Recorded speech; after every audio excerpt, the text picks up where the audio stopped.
কাঁচা আলু দিয়ে এত মজার ঝটপট নাস্তা তৈরি করা যায়, না বানালে বিশ্বাসই করবেন না। আজকের এই নাস্তাটা বাইরে থেকে যেমন মচমচে, ভেতরে তেমনই নরম ও সুস্বাদু। সবচেয়ে ভালো বিষয়, খুব অল্প সময়ে তৈরি হয়ে যাবে। ভিডিওটা শেষ পর্যন্ত দেখুন, কারণ শেষে আমি দেখাবো নাস্তাটা ভাজার পর ঠিক কেমন হয়েছে। প্রথমে এখানে আমি ছোট সাইজের 5টি আলুর খোসা ছাড়িয়ে খুব ভালোভাবে আস্ত অবস্থাতেই ধুয়ে নিয়ে তারপর একটি গ্রেটারের সাহায্যে গ্রেট করে নিয়েছি। গ্রেটারের যে মোটা ছিদ্র অংশটা আছে সেটা দিয়ে আমি গ্রেট করে নিয়েছি। এবার এই আলুগুলোকে 4 থেকে 5 বারের মতো পানি পাল্টে পাল্টে ধুয়ে নেব। আমি অন ক্যামেরায় একবার ধুয়ে নিচ্ছি, আর অফ ক্যামেরায় আরও 4 বারের মতো ধুয়ে নেব। এমনভাবে ধুয়ে নিতে হবে যেন এই আলুর ভেতরে থাকা কষটা সম্পূর্ণভাবে বের হয়ে যায়। এই যে আলুটাকে খুব ভালোভাবে 4 থেকে 5 বারের মতো পানি পাল্টে পাল্টে ধুয়ে নিয়েছি। এবার এই পানিটা থেকে আলুগুলোকে খুব ভালো করে নিংড়ে উঠিয়ে নিচ্ছি।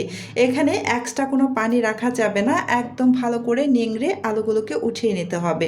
জাস্ট ভেজা টাইপ থাকবে শুধু আলুগুলো। আর এখানে দিয়ে দিচ্ছি পেঁয়াজ কুচি একটি বড় সাইজের, আর দিয়ে দিব কাঁচামরিচ কুচি 3টির মতো। তো এই কাঁচামরিচের পরিমাণটা কিন্তু আপনারা আপনাদের নিজেদের টেস্ট অনুযায়ী বাড়িয়ে কমিয়ে দিতে পারেন। এবার দিয়ে দিলাম ধনিয়া পাতা কুচি 2 টেবিল চামচ পরিমাণ। একটি ছোট বাটির মধ্যে একটি ডিম ভেঙে নিলাম। এবার এই ডিমটাকেও এই আলুর মধ্যে দিয়ে দেব। এবার বাকি উপকরণগুলো এখানে একে একে সবগুলো দিয়ে দিব। প্রথমেই দিয়ে দিচ্ছি গোলমরিচের গুঁড়ো 1/2 চা চামচ পরিমাণ, জিরার গুঁড়ো 1/2 চা চামচ পরিমাণ, মরিচের গুঁড়ো দিয়ে দিলাম প্রায় 1 চা চামচের মতো, আর স্বাদ অনুসারে লবণ দিয়ে দিলাম। দিয়ে দিচ্ছি ময়দা 2 টেবিল চামচ পরিমাণ, আর কর্নফ্লাওয়ার 1 টেবিল চামচ পরিমাণ। এই কর্নফ্লাওয়ারের পরিবর্তে এখানে কিন্তু চাউলের গুঁড়োটাও ব্যবহার করা যাবে। এবার সমস্ত কিছু একসাথে হাতের সাহায্যে ভালো করে মেখে নিচ্ছি। খুব ভালোভাবে মেখে নিতে হবে যেন সমস্ত কিছু একসাথে খুব ভালোভাবে মিশে যায়। তো এই পর্যন্ত যারা যারা আমার ভিডিওটা দেখতেছেন, প্লিজ আমার ভিডিওতে একটা লাইক দিয়ে দিবেন। আর আমার চ্যানেলটি যদি আগে থেকেই সাবস্ক্রাইব করে দেওয়া না থাকে, প্লিজ আমার চ্যানেলটি সাবস্ক্রাইব করে পাশে থাকা বেল আইকনটি অন করে রাখবেন। এতে করে যখন আমি নতুন নতুন রেসিপির ভিডিও আপলোড করব, তখন সাথে সাথে আপনার ওখানে নোটিফিকেশন পৌঁছে যাবে। এই আলুগুলোকে আমি খুব ভালোভাবে হাতের সাহায্যে মেখে নিয়েছি। সব কিছু একসাথে কিন্তু ভালোভাবে মেখে নিয়ে ফেলেছি। এবার হাতটাকে খুব ভালোভাবে ধুয়ে একটি কাঁটা চামচের সাহায্যে আমি আবারও নাড়াচাড়া করে কিছুক্ষণ মিশিয়ে নিচ্ছি।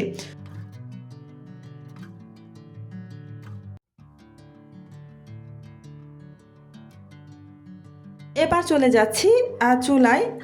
আমি প্যান বসিয়ে দিয়েছি। প্যানটা গরম করে এখানে আমি প্রায় 1 চামচের মতো তেল দিয়ে দিয়েছি। তেলটাকে আমি পুরো প্যানের গায়ে লাগিয়ে নিচ্ছি, ভালো করে মানে ছড়িয়ে নিচ্ছি।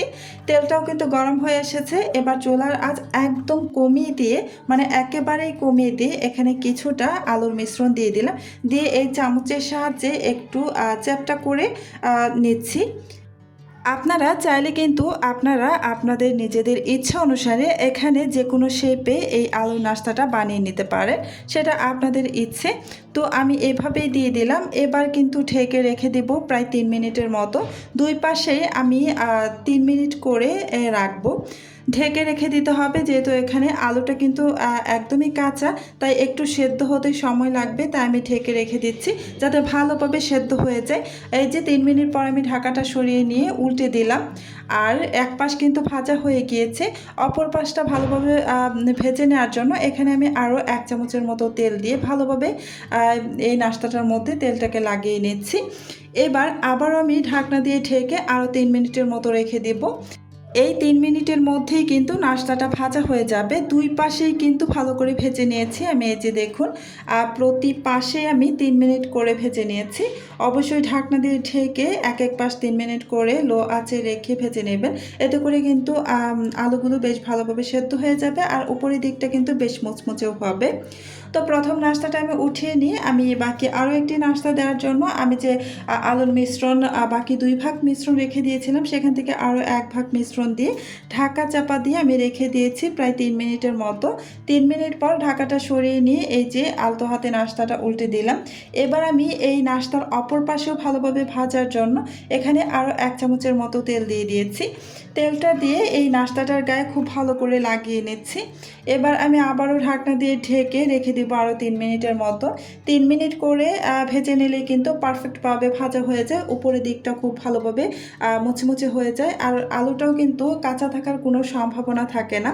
তো অবশ্যই কিন্তু চুলার আঁচ একদমই লো আঁচে রেখে তারপর কিন্তু এই নাস্তাগুলোকে ভেজে নেবেন, তাহলে কিন্তু একদম পারফেক্টভাবে নাস্তাগুলো ভেজে নিতে পারবেন। এই যে দেখুন, দুই পাশে কিন্তু আমি 3 মিনিট করে রেখে খুব ভালো করে ভেজে নিয়েছি। একদম ভালোভাবে ভাজা হয়ে গিয়েছে, তাই দুটো নাস্তায় আমি উঠিয়ে নিয়েছি। বাকি যে আরও একটা নাস্তা আমার ভাজার বাকি আছে, সেটাও কিন্তু আমি এখানে আলুর মিশ্রণ দিয়ে দিলাম, দিয়ে খুব ভালোভাবে শেপ দিয়ে নিচ্ছি। তো সেমভাবে আমি এই নাস্তাটাকেও কিন্তু ভেজে নেব ঢাকনা দিয়ে ঢেকে।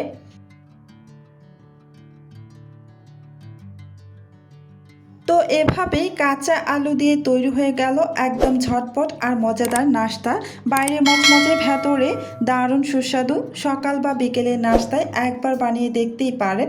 রেসিপিটা ভালো লাগলে অবশ্যই লাইক করবেন, আর এমন সহজ নাস্তার রেসিপি পেতে চ্যানেলটি সাবস্ক্রাইব করে পাশেই থাকবেন। তো আজকের মতো এখানেই বিদায় নিচ্ছি। আপনারা অনেক বেশি ভালো থাকবেন, সুস্থ থাকবেন। আল্লাহ হাফেজ।